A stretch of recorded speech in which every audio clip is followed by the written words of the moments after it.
Hi, the topic of this lesson is social inequality. Refer to the first 2 pages of the second study guide. Also, there's some good information related to social inequality in chapters 7 and 8 in the text. Start off by, again, focusing on what is meant by social inequality. Bear in mind that for most of the time we humans have been on the planet, social inequality was primarily based on age and sex. In other words, males and adults enjoyed or had greater access to important social rewards, as well as significant social positions within society. But once we humans began to settle down and produce food rather than forage for it, big changes began to occur. Down at the bottom of the first page of the second study guide, I've highlighted some factors identified by Sharon that explains why social structure has become more unequal. First and foremost, the early sex-based or sexually based division of labor expanded. It literally became much more elaborate, resulting in the creation of social positions, that is, statuses, which were associated with or carried special benefits and rewards, creating a kind of ranking system. Now, the development of complex organizations over time has simply hastened this process. All organizations are marked by arrangements in which people are literally ranked in positions from the top to the bottom. Access to valued and important resources vary based upon which position one occupies in the overall organization. In short, some have better opportunities to access these rewards than do others. Secondly, note that valued resources, and again, here you're talking about such things as property, money, education, healthcare, food, leisure. They are limited and they're unequally distributed within the social structure. This encourages conflict, most often in the form of competition. Those who win are able to create arrangements within the social structure through which they either maintain or enhance their privileged positions. Those who occupy these privileged positions have or enjoy what Max Weber, this gentleman, referred to as enhanced or improved life chances. What he meant by life chances is how much access does one have to important resources or benefits based upon his or her position in the social structure or society. Now, once again, we're talking about really important things here: education, income, housing, healthcare, office space, respect, admiration. Now, a third factor identified by Sharon is noted over at the top of the second page of the second study guide. And that's the influence or impact of privilege, power, prestige, and wealth. Let's take a look at each one of those. Privilege, bear in mind, relates to simply advantages that some people have and others don't.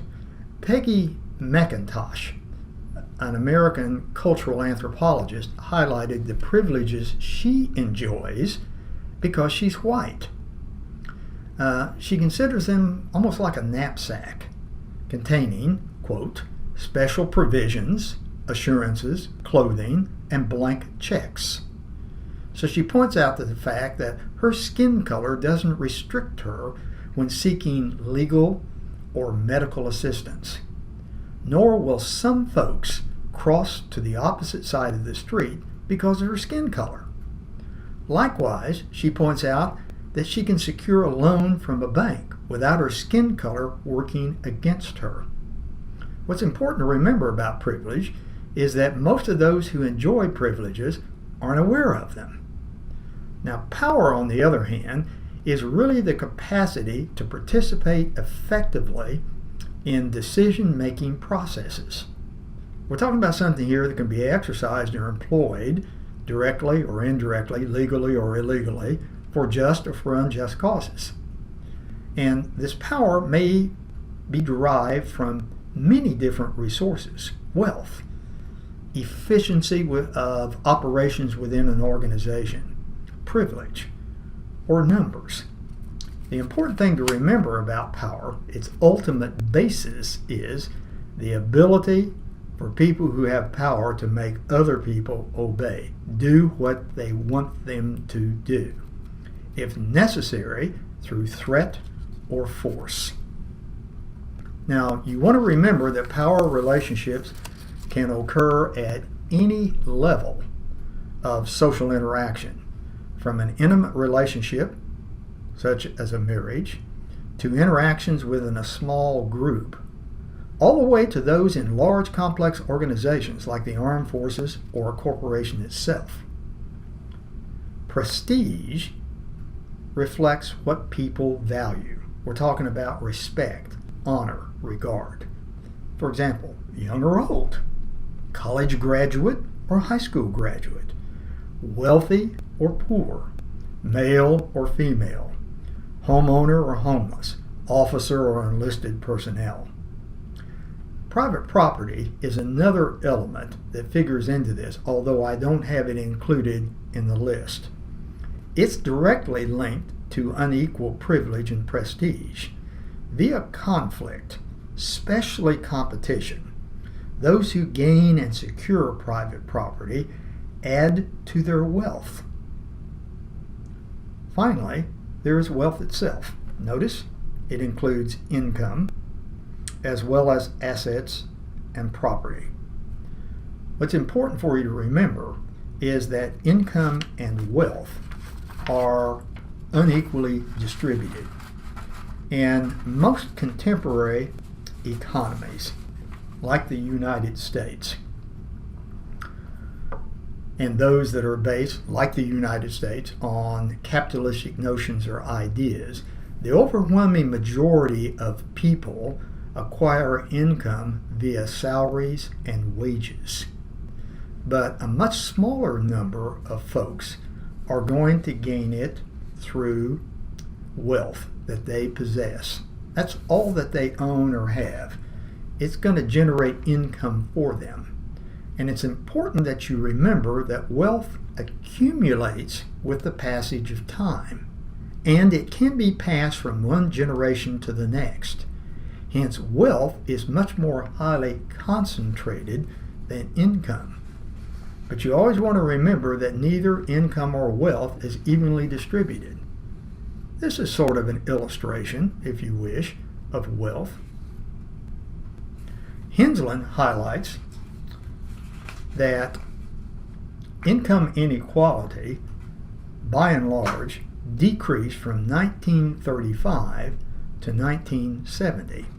But since 1970, the richest 20% of U.S. families has grown richer, while the poorest 20% have grown poorer. On the other hand, and focus as I'm going over this with you, on this diagram, wealth in the United States is even more unequally distributed. Just 10% of the families in the United States own 75% of the nation's wealth. The wealthiest 1% of this 10% own 35% of the nation's wealth. The bottom 20% of families own less than 1%, actually 0.9% of the nation's wealth. And this kind of disparaging difference exists in many other economies around the planet. Wealth, and wealth often carries with it power, prestige, and status, tend to be unequally distributed. Next, we'll highlight how this has given rise to an interesting social system referred to as stratification.